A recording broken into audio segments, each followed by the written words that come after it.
So I was on a driving lesson. The student who normally drives very well.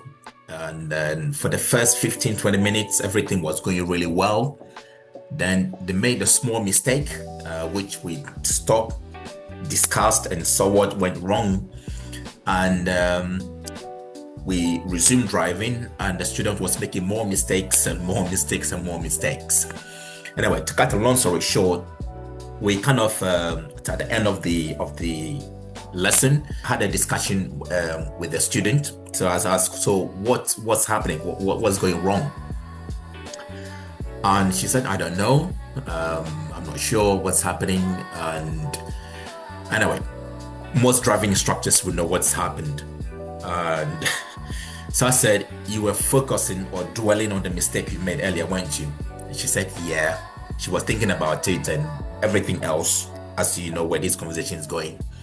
So we went into discussion. Anyway, so some of the things I shared with her, and I wanted to share with you as well. So, first of all, it's good to remember that thoughts become things. This famous quote from Bob Proctor. Say, if you see it in your mind, you hold it in your hands. But the idea is thoughts become things. So when we are thinking of what has just happened, do you know what we are doing eventually? Or inadvertently? We are dividing our brain, thinking of what happened in the past and bringing it into reality. Therefore, we are not focusing on what's actually ahead of us, and we are going to be making more mistakes. We've got to try not to do that. Okay, whatever we focus on, the body shows us, or the body is just an instrument of the mind, according to Bob Proctor. Whatever you think translates into what the body does. If you ask the body to move your hand to gesture or to pick a spoon to eat food or anything, the body does. So the mind controls the body. Picture here is what Bob Proctor used in one of his seminars. So the body, if we think of what we're thinking of, it's a positive thought, we'll get positive results. If it's a negative thought, we'll get negative results. So the body is just an instrument of the mind. Okay, so we must be very careful that we use it properly to do the right thing. So dwelling on what is here, the negative thought. If we are thinking of the negative thought, that is going to go straight into the body, and the body is going to reflect exactly what we are thinking. So she was thinking of what had just happened in the past, and she was focusing on that, and then everything else was showing. Albert Einstein says, is it madness is doing the same thing over and over again and expecting a different result. You see, if you add 1 + 1, you always get 2. You cannot get 5. Therefore, trying to expect a different result from an action which is in the opposite direction, you'll never get that.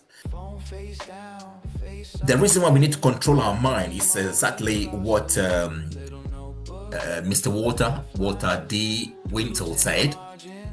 If you think you are beaten, you are.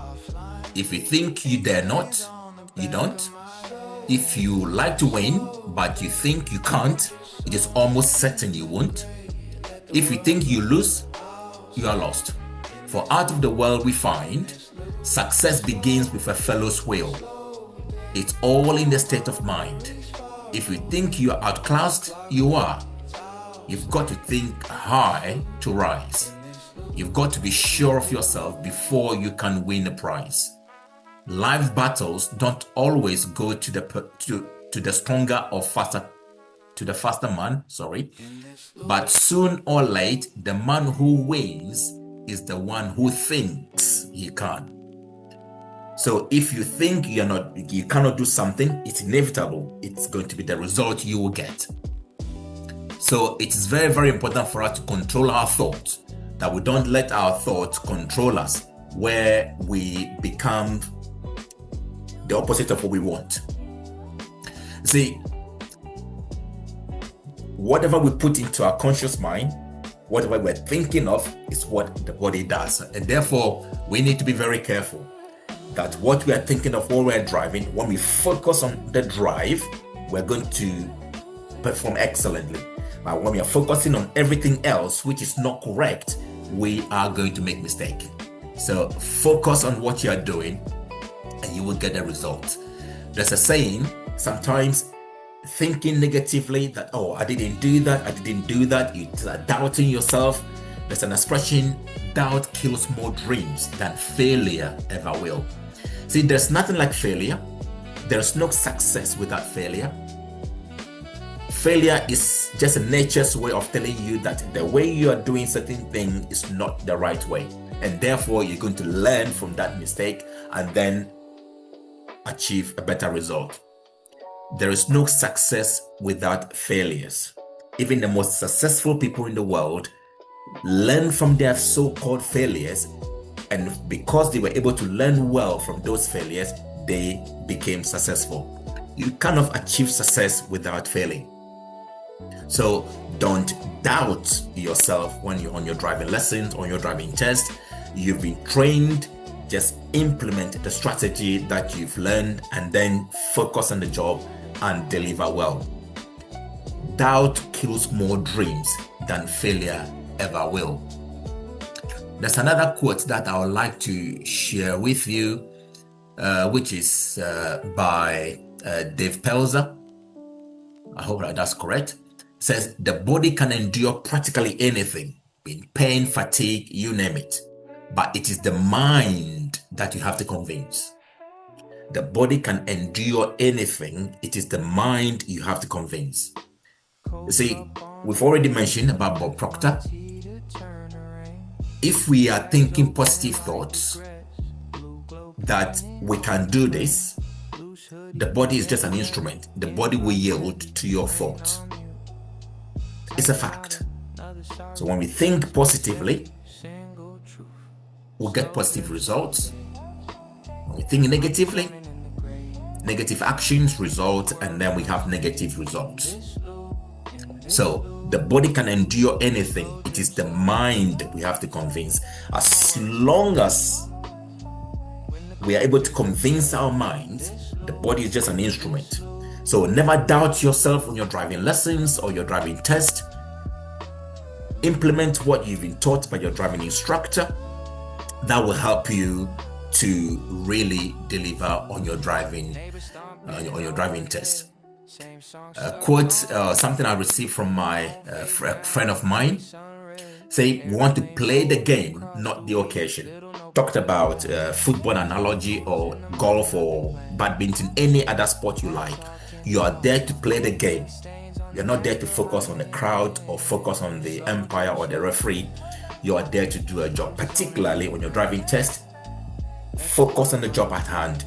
You're not there to make friends with the examiner. You're not there to make friends with whoever else. The examiner is not there to make friends with you. Focus on the job. You are there to do a job. You are there to play the game.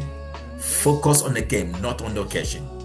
Be optimistic. So optimism, the faith that leads to achievement. Be positive. That's very, very important. Being positive will help you behave like a squirrel. I like the expression where my mentor gave me this. So trust yourself, don't overthink it.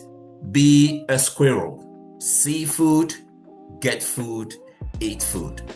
When you see a squirrel going for nuts, what is happening? They see the nuts. Are they worrying about what their friends are doing or what is happening on the other side of?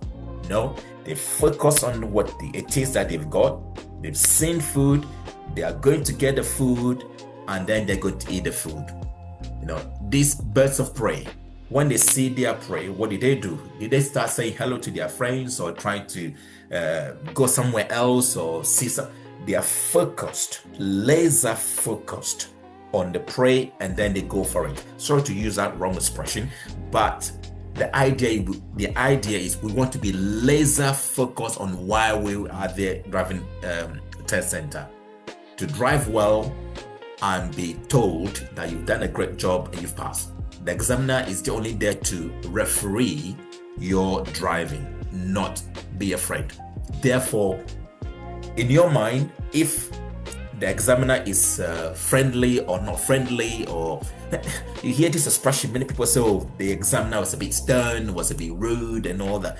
The examiner is not there to be your friend. You are not there to be his friend. When they are nice, it's great, absolutely. But being nice doesn't mean that when you make mistake, he's going to pass you. No, he will fail you still. You want to focus on the job. You got to blank the fact that he's there to referee your driving. Whether he's touching the pad or anything, it's none of your business. Okay? None of your business. Don't think, oh, I've made a mistake, that's why he's tapping the information. None of your business. Your business is to focus on the job given to you and then do it well. Okay? You remember, be a squirrel. See food, get food, eat food. And remember, whatever you tell the mind is what the body does. So you want to be positive, that you can deliver, you can drive safely. Safety is number one priority. As long as you drive safely, doing all your observation, using the MSPSL routine and ladder and many other things that you have learned from your driving instructor. And on your driving day, you control your nerves, you remain calm, take a deep breath, start gently, slowly, don't rush, you'll be fine. One of the biggest reasons people fail their tests is anxiety over driving examiners or being watched by somebody else. It's none of your business. Just focus on the job at hand. It's very important. I put into the Google search engine anxiety over driving examiners. Even this is what the AI says. Anxiety over driving examiners is common, with 1 in 10 driving tests fail because of that. Okay? You don't want to be worried about the examiner. You are not there to make a friend. You are there to deliver, play the game, win the game, not the occasion. Okay? Play the game, not the occasion. Optimism, the faith that leads to achievement. Be positive. Okay? So hopefully this small video has helped you to focus on the most important thing. Remember the funniest story of the squirrel? Next time you see a squirrel going for nuts, just remember this discussion. You see them, watch them carefully, see what is happening, or a bird of prey, video you watch on YouTube or whatever else. They see the food, they are laser focused on the food, they go for the food, they eat the food. Your job on your driving test or your driving lesson is to focus on what the examiner, your driving instructor is asking you to do. On your driving test, you want to focus on the job at hand. The examiner is not there to tell you, what to do about checking mirrors or anything. It will give you direction. It is your job to be laser focused on the job at hand. Do it and do it well. And hopefully you come back with a smile on your face. It's a pass. Until next time, please subscribe and we'll continue to try to give you some hot topics and tips. Even if you have any question that you want answers to, please comment in the comment section below. I will try and address some of those comments on the comment section or create a video to address that. Until then, wishing you success in all your endeavors and in this particular instance, passing your driving test. See you later.